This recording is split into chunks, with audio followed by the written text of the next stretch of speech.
I have no idea why I've been asked to be here, but apparently the glorious evolution has to wait, and we'll have to look at the best movies of 2024. Presented by Victor, your best friend. Thanks. This is the best day of my life. I'm killing myself tomorrow.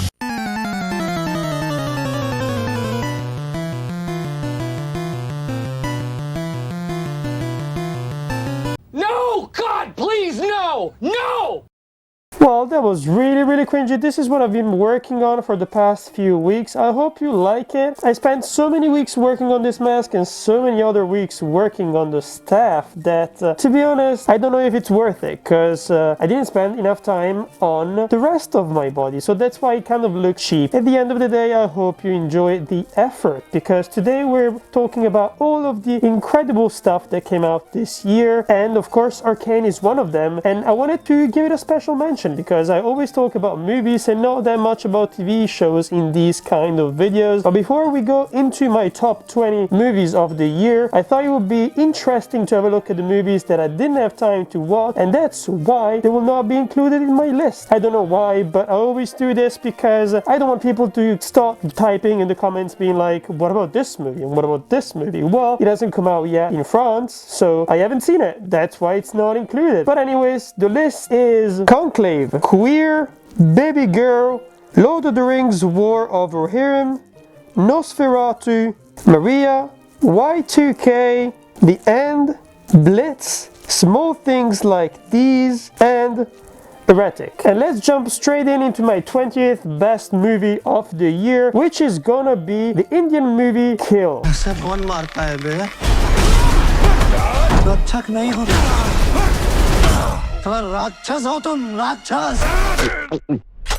I make a mess when I come through, kicking balls down, doing Swiss Kung Fu. And we don't actually get these type of movies very often when you think about it. I'm pretty sure that the Bollywood industry shits quite a lot of films at the end of the day, but there are not that many that actually reach us. The last that I could think of was RRR, and here we have another one which is as brutal as at least most of the John Wick movies, but it also has that kind of a spark. It is really intense, and of course it has that kind of cliche, kind of romantic love story thing that Indian movies have going on, but it doesn't really last that much, and I actually think that it adds a little bit of charm to an action movie like this. It kind of grounds it into something different than just pure male rage about saving your dog or avenging the death of your loved one. I don't know, this felt like the perfect adaptation also of Bullet Train, which came out a couple of years ago, and I really enjoyed that, and that's why it's at the top 20.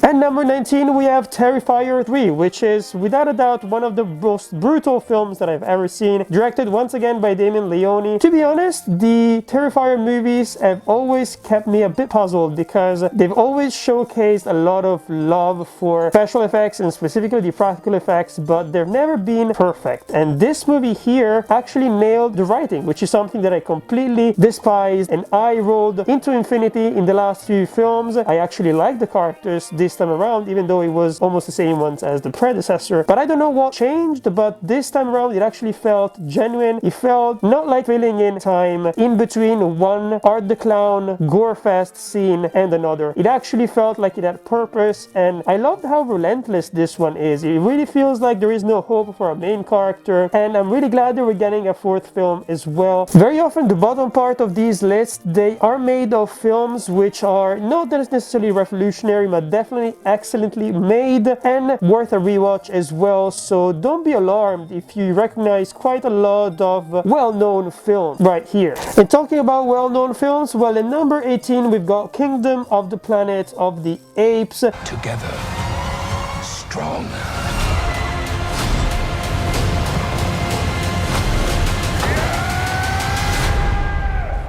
directed by Wes Ball, whom you might know because he worked on the Maze Runner series. Honestly, I was waiting this movie for such a long time. I really loved the original trilogy, and when I say the original trilogy, I mean the most recent one, of course. The CGI has been incredible, the mo capture as well, but we all were skeptical about this new edition, especially since Caesar, played by Andy Serkis, was not going to be the main character anymore. But I love everything about this film, and I know that it's been a little bit criticized, mostly because it's kind of like literally borrowing and copying and pasting certain scenes from the original Planet of the Apes movie. It's considered as one of the least original films in the newest trilogies, but I don't really mind at the end of the day because it's just breathtaking and it does what it needs to do, which is make us care and identify more with the apes than with the humans themselves. I just really hope that we don't really turn the tables around in the future and we reach a point where the apes will go extinct again and the humans will get control of the planet, because that's not why we love these movies, am I right?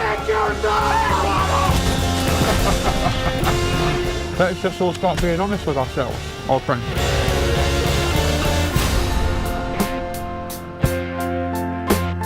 If you want to talk about something a little bit more indie, we've got A Different Man, directed by Aaron Schimberg, which is a really weird indie movie that I really enjoyed. It's kind of like borderline a body horror film, but it never actually crosses the line and it stays quite anchored into reality. I love how it's kind of like exposing how we treat, of course, people with physical abnormalities, and also how we treat disabled people, and how basically we don't really see them as real people. We only see them as characters in the stories that we like to tell ourselves. And of course, this story is also about how when you change your body, well, eventually you don't really change what's inside as well. And if you don't do enough work on yourself, you will never be able to actually be a full person. And this has yet another incredible performance by one of my favorite actors of the last few years, Sebastian Stan, the man. And honestly, I really recommend it because it's a really fun, if not often disturbing journey. And number 16, I put a French movie which is called Dali. Je ne vous entends pas, là, en ce moment même, il y a une pluie de chiens morts. With a lot of A's, if you haven't noticed, just by looking at the posters. It's directed by Quentin Dupieux, which is one of my favorite filmmakers alive in contemporary filmmaking, just in general, because he always turns out with incredibly kind of easy concept and he just nails them. And this one is basically a bit of a biopic about Salvador Dali, but it kind of borrows his surrealist vibes and thoughts to kind of like mutate his own film and his own story into something that is kind of unrecognizable. Alors voilà, ça commence en enfer. En enfer. Et un cow-boy.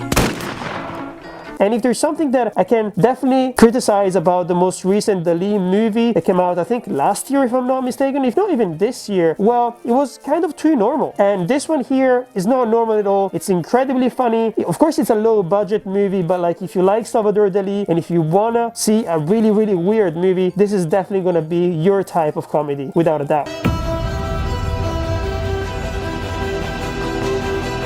À partir de maintenant, c'est moi qui récompense. Et c'est moi qui punis. Je suis le comte de Monte Cristo.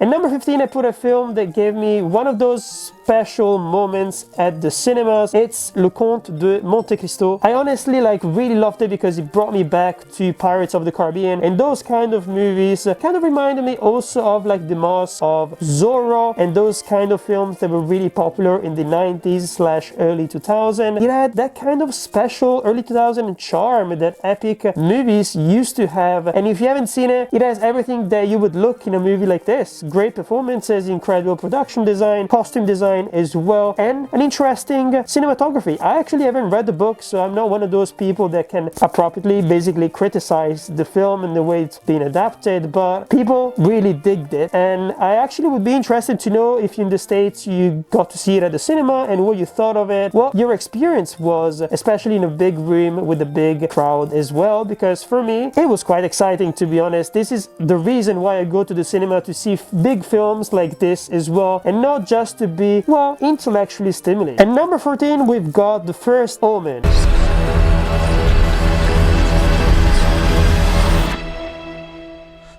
You don't have to be afraid. This child is his way. It's directed by Orkasha Stevenson, and it's one of those films that I was really, well, managing my expectations at the end of the day because, well, most of the Omen films are not really that good, and the first Omen film is nothing special. Like, it's not like The Exorcist, even though I know that it has kind of gathered a cult following, without a doubt, because it has spawned so many different films, but it's so incredible. The actress here, we have definitely a contestant for, like, the best performance of the year, without a doubt. It's really disturbing, and for me, this is actually the better version of this kind of story because Immaculate came out this year as well, but the first Omen kind of had that special little thing that made it feel even more impactful, and maybe it has to do with the sound design as well, which was honestly incredibly creepy. And number 13, I put L'amour ouf de Gilles Lelouch. Tu sais, pendant toutes ces années, j'ai beaucoup pensé à toi, à nous, à ce qu'on était, parce que t'avais tout gagé.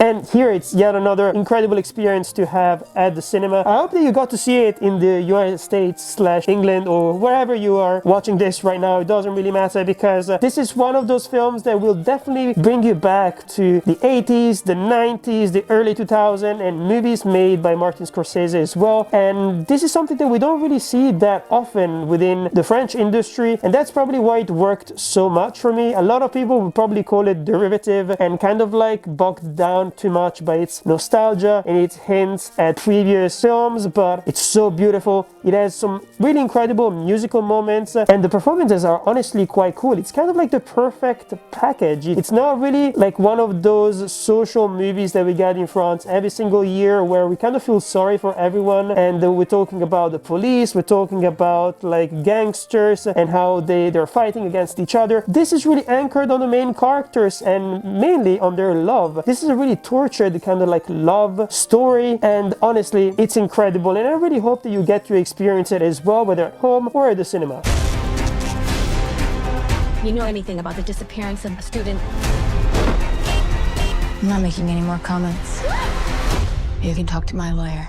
Really hope this goth phase ends soon. The next movie, number 12, is definitely for my weird fans and for the weirdos out there just in general, because it's Zelda Williams' Lisa Frankenstein. Honestly, I was not expecting to love this movie so much. It's one of those films where you can really tell that like they're depicting the 80s with a vibe that actually feels genuine, and it's not like that Stranger Things trend where everyone is setting their films in the 80s and putting neon on top of everything just to make it look in a very superficial way like it was set in the 80s. This really feels like being in the 80s, being a weirdo, being a loner, and trying basically to live a normal life, but it's almost impossible because you have a zombie boyfriend and he's kind of obsessed with you, but you're also a bit of a weirdo, so you love that. You really love that. This is a really good performance by an actress that often I kind of felt she was typecasted in most movies that she's in. For example, she had another performance in another movie that came out this year called Abigail, where I thought she was fine, but she didn't really get to do anything new. And in this film here, she really gets to shine. So I had to give it like a perfect score because it was so much fun. And it's honestly a very kind of original story, even though it's kind of like borrowing the same kind of Frankenstein lore about resurrecting people and its consequences on the human soul and the community and stuff like that. It felt like a movie that was made just for me.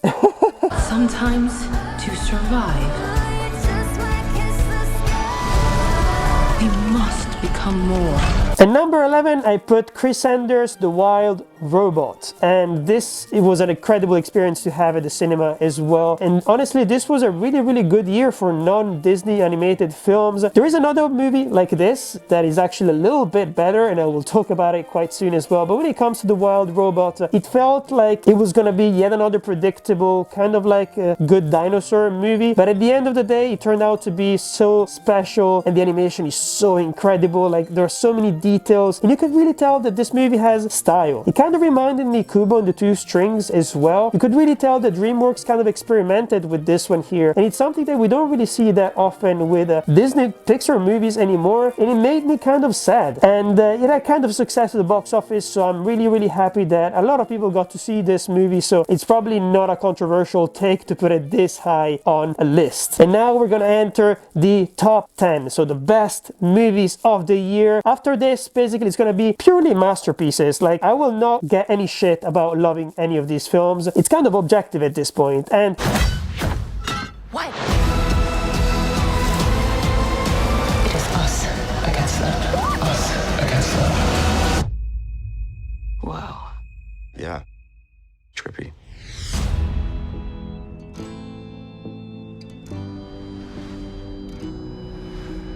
it's directed by Greg Jordan, and I think it's his directorial debut as well, if I'm not mistaken. It has one of the most interesting concepts of the year. Same goes with the cinematography as well. I'm not gonna spoil it because, well, most of the fun of this film is going in completely blind, and this is a Netflix movie, and I wanted to point that out mostly because so many people every single year, almost every single week, if not every single day on Twitter, they talk about how Netflix doesn't make good movies anymore or good shows, and this goes to say that you're completely wrong, because a lot of good stuff actually comes from Netflix, and you kind of have a very weird selective memory, but this is kind of like the bodies of this year. So if you like that movie, you're probably gonna love It's What's Inside as well. It's a thriller movie, kind of like poking fun at Gen Z and probably younger millennials as well. And number 9, we're gonna be having Love Lies Bleeding.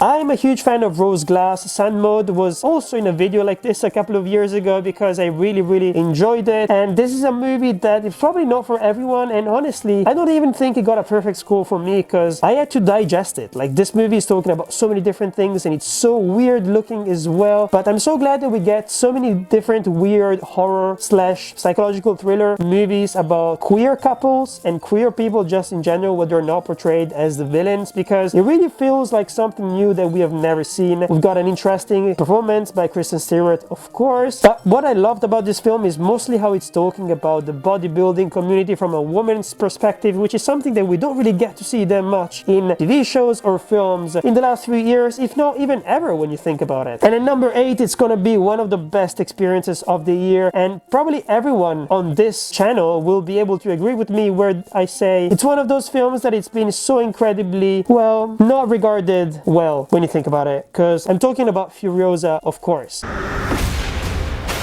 question is, do you have it in you to make it epic?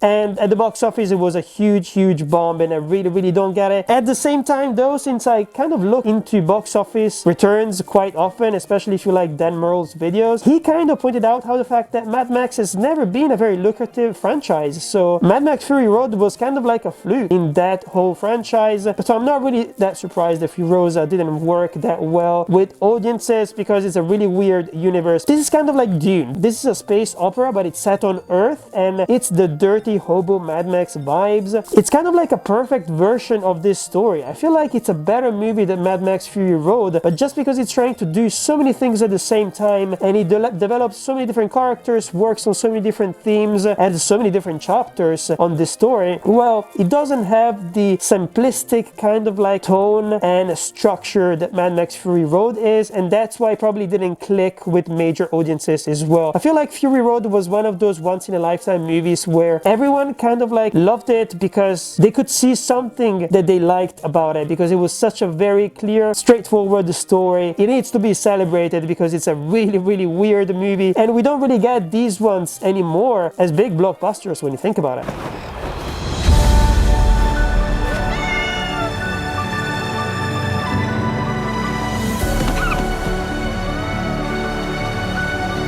At number 7, I'm gonna be putting Flow, which is Gint Zilbalodi's new animation movie. It's a co-production across different countries, and this is the movie I was talking about before. This is an incredible animated movie, and honestly, I'm sitting here being like, I really want to rewatch it. Like, as soon as I left it here, I was like, this was such a cool experience. I need to relive it somehow, and I want to buy the Blu-ray as soon as it comes out. And it's really rare to have these kind of films where there are no dialogues, and it's only music, and it's only like show don't tell kind of storytelling. It's so beautiful. It has like a very specific style as well. Of course, it's talking about climate change and these big topics, but at the end of the day, it's also talking about how animals are beings as well, with like consciousness, with different levels of cleverness. And I love how in this film, kind of like in Animal Farm as well, the book, of course I'm talking about that one, we have animals who try to create some kind of community and they try to help each other to deal with this like disaster. And it's something we don't really see in real life, and it kind of made me dream about a different kind of universe where maybe humans don't exist anymore and animals get to do this kind of stuff for real instead of trying to eat each other in a predatorial way. And number 6, of course, I'm gonna be putting yet another horror film because, well, I love horror films, and it's Robert Morgan's Stop Motion. I want to go. I want to go.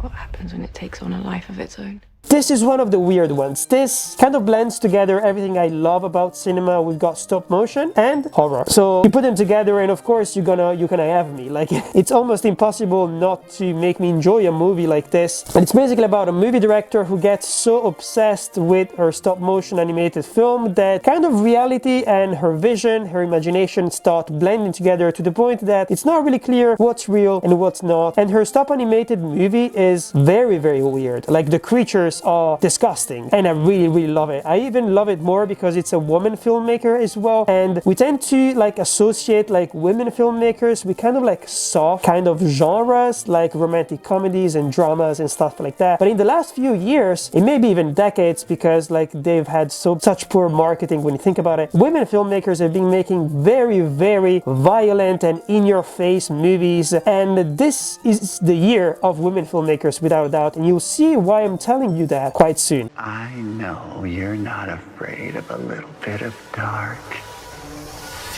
Because you are the dark. At number 5, it's gonna be Longlegs. Longlegs is a really weird film once again, and you probably know what kind of films I like by this point, right? It's directed by Osgood Perkins, who always makes films that are kind of, well, interesting, very good exercises of tone, but they're never perfect to me. Like, there is always something missing. It's either the script or the performances, and Longlegs were the first time ever where I was sitting there being like, this is a perfect movie. Of course, it's starring Nicolas Cage in one of the weirdest performances that he's given in a really long time, and it reminds me of David Fincher and those kind of films as well, especially early David Fincher, so Seven, Fight Club, Zodiac, those kind of weird police investigation movies where kind of the supernatural and the real life meddle together, where you're kind of scared because you don't know what to expect, and this movie is exactly like that. And now that we crossed the top 5, let's get into 4, which is gonna be Strange Darling, directed by J.T. Molnar. Here, kitty. Here, kitty. Here, kitty. It has one of the best female performances of the year without a doubt, and I can't really tell you that much about this movie because it's good to go in with low expectation. It's good to go in not knowing anything, because otherwise you will not be surprised, you will not have the same experience that I had. And it's kind of like a weird psychological slasher. The themes are so interesting because it kind of talks about how women are perceived in society, how they're always perceived as victims and not necessarily as perpetrators, and the movie plays with that oh so deliciously. It's a really good film, really well edited, and really violent and in your face. And this actor here, whose name I don't remember right now, he's been in some of my favorite movies of the year. This is his mom. He's incredible in this film, and he was incredible in other things like Smile 2, for example.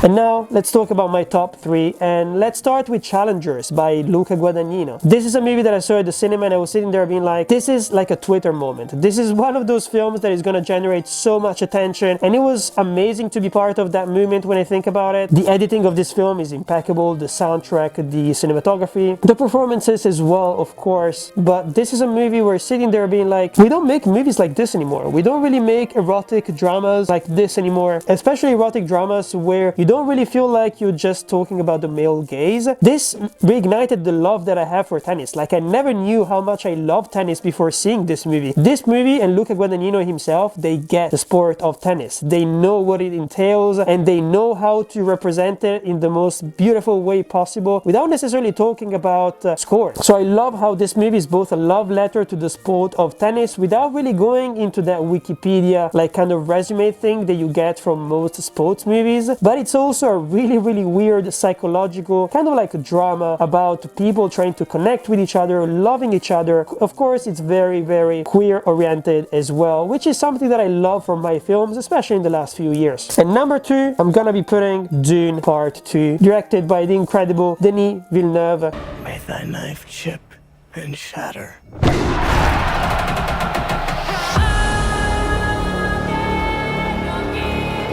My expectations were kind of low and managed for this second part. I really loved the first part and I was like, how can you top that? How can you match that? And they actually did it for this film. I was sitting there being like, this is incredible. Whether you look at the cinematography, whether you look at the sound design as well, which is still, it kind of gives me chills, you know? And the stadium scene, for example, with the Arconans, where they're fighting against each other and where they shot some stuff in infrared and kind of blended it together with like normal footage. And the result is kind of like the black star. Everything is monochrome and it's so beautiful. These performances are just incredible, and like how everything goes together with the lore and the universe itself. And the theme of this movie is also incredible because in the first movie it deified the character of Paul Atreides, of course, and this second movie here shows how his own iconography has kind of like escaped him, and now he doesn't have control over anything because he's kind of like made himself into the figure of God, and now it's too late. It's kind of like a huge tragic story, and this is the end of it, and this is where everything comes together. I feel like Zendaya gets more things to do in this film as well, of course, and it's definitely more interesting. And I really love the introduction of Florence Pugh as well, even though she will get way more to do in the future. I actually have a video talking about this, about Dune Part 2 and Dune Part 3, so I will recommend you to watch that one because I've talked about it non-stop for months. And now let's talk about the best movie of the year. This is the movie that honestly not really changed my life. Like, I don't want to like give you that kind of hyperbole, but at the same time, this movie is incredible and I want to rewatch it. I want to buy it as fast as possible, and it's The Substance by Coralie Farjat. Balance is not